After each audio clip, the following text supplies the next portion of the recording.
Hola a todos y bienvenidos a este segundo episodio de Queen Review. Como bien sabéis, en esta cuarta temporada de Queen Review estoy analizando la discografía de Queen. Yo creo que ya pues era el momento idóneo. He hecho 3 temporadas de Queen Review donde he analizado varios productos de Queen a lo largo de la historia, pero yo creo que era necesario en cierta medida analizar la discografía de Queen musicalmente hablando. Pues ya sabéis que en los capítulos de Queen Review yo analizo la edición, no analizo la calidad de la música y demás. Entonces yo creo que era interesante que conocierais mi historia con la banda y mis gustos en cuanto a esos 15 discos de Queen que lanzaron a lo largo de los años. Este es el segundo episodio, por lo tanto nos toca hablar de Queen 2 o Queen 2, lanzado a los pocos meses de Queen 1. Disco mucho más esperado por ellos, porque de hecho cuando lanzaron Queen 1, para ellos ese disco estaba ya caduco. Era un disco que ya tenían las canciones más que sobadas durante a lo largo de los años anteriores, y cuando lanzaron el álbum estaban ya cansados de esa canción. De hecho tenían gran parte del material del segundo álbum prácticamente preparado. Se me olvidó comentarlo en el primer episodio, pero Queen 1 fue grabado en unas condiciones un poco malas. Y es que la compañía discográfica, la compañía que les trataba, Trident, no les dejaba grabar en el estudio a horas normales, sino a horas, pues a altas horas de la madrugada, en días festivos, es decir, cuando el resto de grupos que estaban en el estudio no trabajaban. ¿Por qué? Bueno, pues ese fue el contrato que tuvieron Queen en un principio con Trident. Una vez lanzado el primer álbum, una vez ya se propusieron grabar el segundo, ya tuvieron la oportunidad de tener todo el tiempo del mundo para trabajar en esa segunda obra musical que realizaron en marzo del año 1974, que fue cuando se editó. Queen 2, aquí lo tengo.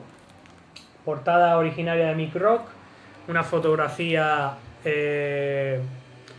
espectacular. Todo el mundo conoce, o prácticamente todo el mundo conoce esta imagen, aunque no conozca la música de Queen prácticamente, pero es una imagen icónica, ¿no? Está basada en una fotografía de una actriz de los años 30, 40, creo recordar.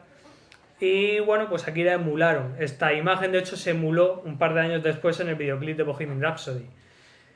Yo, de hecho, cuando conocí el álbum, que sería en el año 70, sí, 70, no había ni nacido, que sería en el año 93-94, yo fui a una tienda de discos, que ya he hablado de ella en los anteriores capítulos, y era una tienda que estaba dividida en dos. Habían dos tiendas. Estaba una tienda que era de cintas de cassette y otra de discos, de CDs.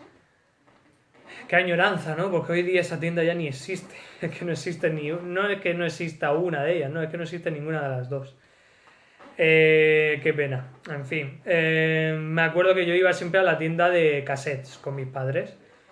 Y yo pues siempre me quedaba mirando los cassettes de Queen, que estaba justo al entrar enfrente. Los tenían en una especie de vidriera.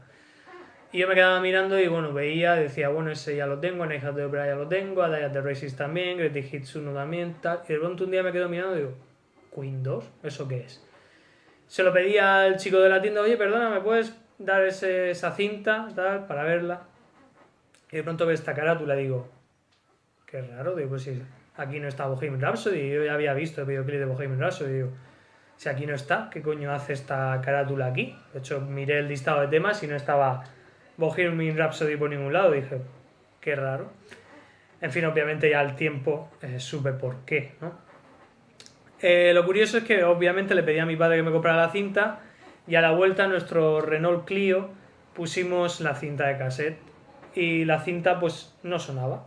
Empezábamos yendo de vuelta a casa, todo en silencio, no sonaba nada, y mi padre dice, a lo mejor que el disco es así, que empieza así. Y yo, hombre, papá, llevamos ya 5 minutos y no ha sonado nada, es muy raro. Entonces cogimos la cinta y resulta que de las dos piezas donde se encajaba la cinta, de una de ellas estaba despegada. Entonces giraba, pero claro, la otra no llegaba a la cinta porque no estaba pegada. Total, que al día siguiente devolvimos la cinta y nunca tuve un reemplazo. De hecho, el disco en sí no lo escuché hasta que tuve la oportunidad de comprármelo en CD. Yo ya por mi parte a principios de los años 2000. O sea que tardé un tiempo finalmente en escuchar el álbum. Vamos tema a tema. Bueno, antes de nada, decir que este es uno de mis discos favoritos de Queen. Para mí, este disco es, con diferencia, el único disco, por así decir, de la discografía de Queen que suena a Queen, por así decir, que suena el Queen genuino, que suena el Queen que ellos querían que sonara originalmente antes de empezar a pensar en escribir canciones comerciales, después de tener tanta influencia de otros grupos como pasó en Queen 1, que ya lo comenté.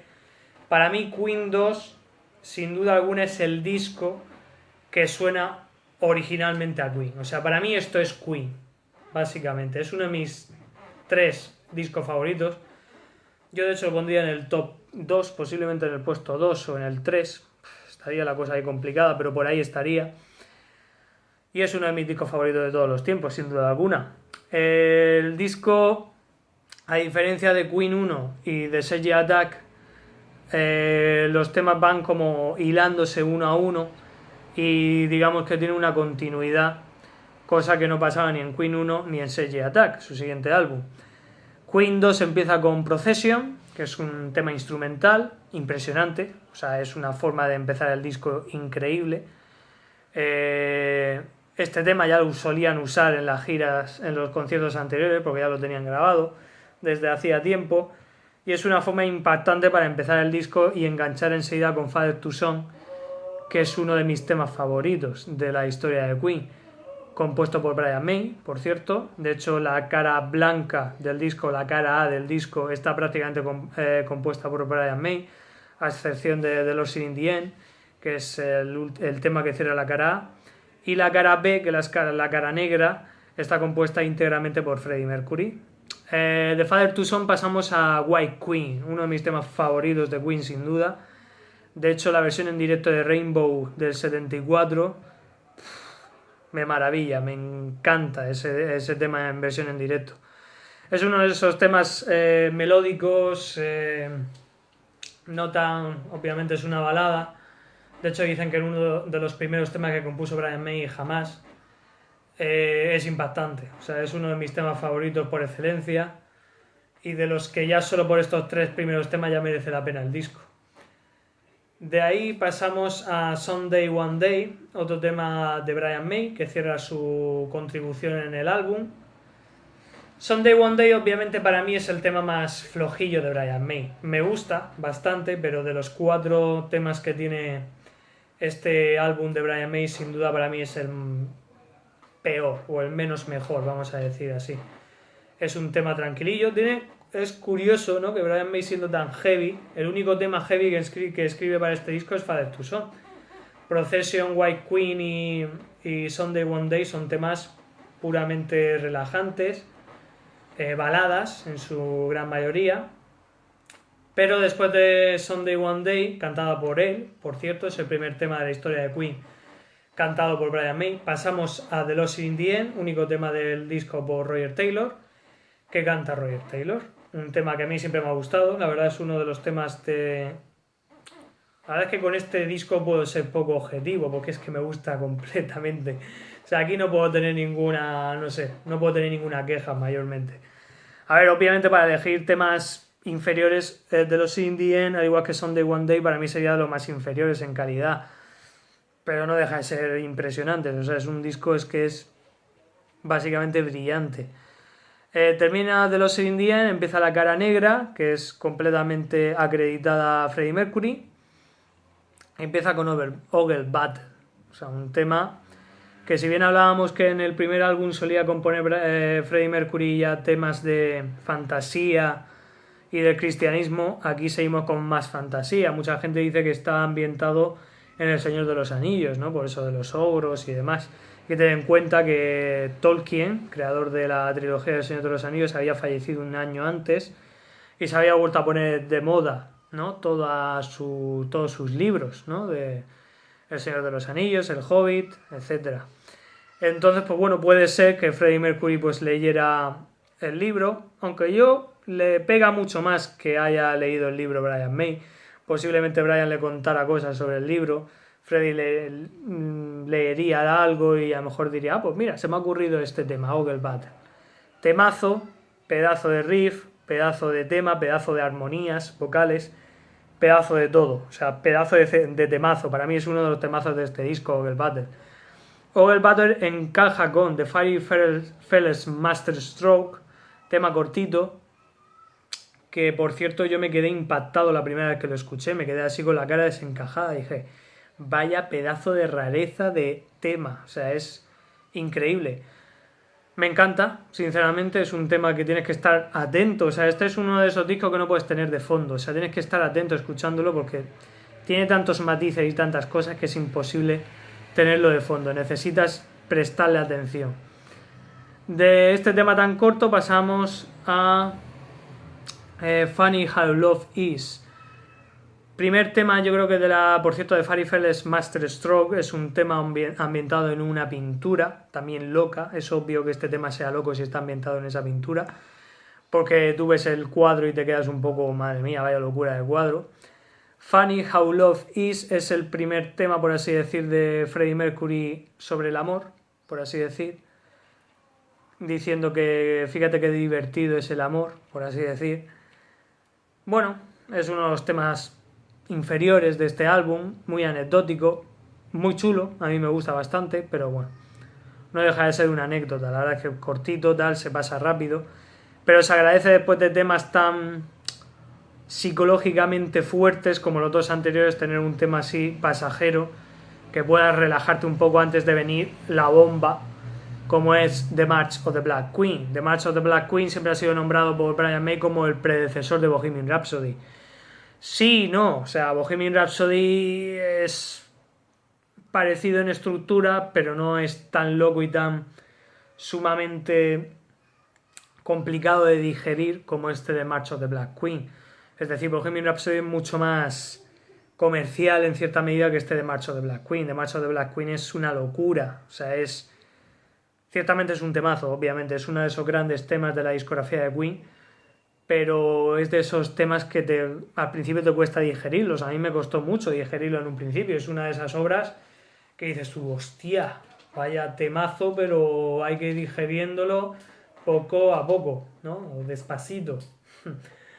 De ahí pasamos a Nevermore, otro tema tranquilo que se agradece tras un tema de 9 minutos como es The March of the Black Queen. Nevermore pues es otro tema de desamor de Freddie Mercury, algo muy típico en sus letras a partir de hecho de este disco y más en discos posteriores. Nevermore es un tema corto a piano y Freddie con unas grandes armonías. Increíble. O sea, a mí este tipo de temas como este y Dear Friends se parece bastante a Dear Friends del siguiente álbum compuesto por Brian. Pues es increíble, qué decir, o sea, es un tema pasajero, es como un puente de unión entre Seven Seas of Rhye y The March of the Black Queen, pero como digo, se agradece, o sea, temas como estos se agradecen en un disco que tiene temas tan jodidamente complicados, ¿no? Como The March of the Black Queen, Ogle Battle, The Fairy Fellas Master Stroke y temas así. El disco finaliza con Seven Seas of Rhye, con el mismo tema que terminaba Queen 1. Lo que pasa es que aquí ya el tema estaba completo. Era un tema ya con letra, con su estructura. De hecho, la idea original era que el disco empezara con este tema, para así enganchar los dos álbums. Terminaba el Queen 1 con Seven Seas of Rhye, empezaba Queen 2 con Seven Seas of Rhye. Al final no, al final se delegó para el final, para el tema final del disco. Y para ello se compuso Procession para empezar el álbum, un tema mucho más acertado como intro del álbum, la verdad. Seven Seas of Rhye como intro del disco hubiese sido un poco raro, lo que pasa es que claro, estamos hechos ya a que el disco suene así y si nos lo hubiesen cambiado ahora mismo hubiese sonado raro. Seven Seas of Rhye, pues bueno, empezamos ya aquí con los viejos clásicos de Queen. Para mí me resulta verdaderamente difícil hablar de los grandes clásicos de Queen porque son temas de esos que has escuchado tantas veces que verdaderamente te cuesta analizarlos. Hasta a veces te llegas a dudar si verdaderamente te gusta o no te gusta tanto como otros. Porque como son tan globales, los has escuchado tantas veces que dices tú, lo he escuchado tanto que no sé ya verdaderamente si me gusta o no me gusta tanto. Me gusta es un buen final para el disco, es un tema frenético para finalizar el álbum. pero verdaderamente destacaría otros temas del álbum antes de este, la verdad. Fue el primer hit de Queen y bueno, de aquí en adelante obviamente vendrían bastante más. En cada capítulo siempre voy comentando la cara B o las caras B que hubieron de ese álbum. En este caso, Seven Seas of Rhye, que fue el único single del álbum, tuvo una cara B inédita que fue See What a Fool I've Been, un tema que se dice que es de la etapa de Smile, o sea que ya la compuso Brian May en la etapa de Smile. Puede ser, no tenemos ninguna referencia a ello. De hecho no se grabó para el susodicho primer álbum de Smile, que al final no se terminó, obviamente, solo se grabaron 8 temas. See What a Fool I've Been, no sé, me parece un tema muy curioso y me gusta bastante. De hecho, no hubiese molestado que se hubiese incluido en el álbum. Yo creo que había espacio de sobra para que se hubiese incluido. Pero por motivos que imagino que porque Roger diría, oye tío, joder, que no está bien que tú y Freddy compongáis todos los temas del álbum, déjame que meta yo este temita que he compuesto. Entonces al final pues sería Brian May que cedió y dijo, bueno, vale, quito este tema y ponemos el de los Indies. Pero vamos, es que tiene toda la pinta de que fue así, porque Freddy compuso toda una cara, Brian May compuso toda a excepción de un tema, y curiosamente existe un tema inédito de la cara B de un single compuesto por Brian, Blanco y Botella. O sea, está claro que el tema estaría orientado para que apareciera para finalizar la primera cara del disco. Y ya está, poco más puedo decir. See What a Fool I've Been. Bueno, Queen 2 tuvo problemas, que me equivoqué. De hecho, un chico en los comentarios del Queen 1 me lo comentó. El disco que tuvo problemas con el tema de la crisis del petróleo del año 73-74 fue Queen 2. De hecho, se retrasó, porque Queen dijo que hasta que no se solucionara eso no salía. Lo que pasa es que me confundí porque otro de mis artistas favoritos, Mike Oldfield, tuvo el mismo problema con su primer álbum debut, que es Tubular Bells, que se lanzó en el año 73. Entonces yo ahí me confundí con la historia. Este disco tuvo problemas para salir, a pesar de que no pasó ni un año desde que se lanzó Queen 1, tuvo ese problema de lo del petróleo. Tuvo el problema de que hubo un problema en la carátula y Freddie Mercury, que era mínimo, pero Freddie Mercury dijo que hasta que no se solucionara no salía el disco. Y el single, Seven Seas of Rhye, se repartieron unas copias con una mezcla errónea de Seven Seas of Rhye. Creo que se repartieron 100 copias. Cuando Queen intentó recuperar esas copias de vuelta para volver a mandar la copia del single ya bien mezclada, creo que solo devolvieron unas 15 o 20 copias, no recuerdo bien esta historia.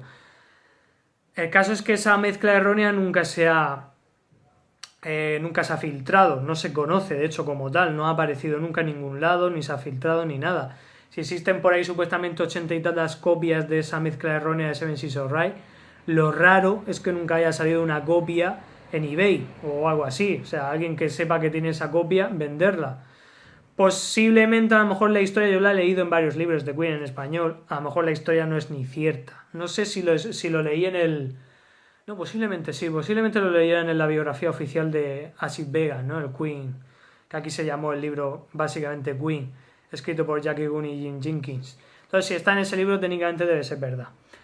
Entonces tuvo muchos problemas este disco para salir a la venta, pero cuando salió vaya bombazo. O sea, para mí Queen no igualó en calidad, digamos, global del disco en su carrera posiblemente solo una o dos veces más. A Night at the Opera y como mucho Innuendo. Pero bueno, ya llegaré a esos discos. Muchos estaréis diciendo, ¿qué pasa? ¿Que el resto de discos de Queen no te gustan? No, por supuesto que me gustan.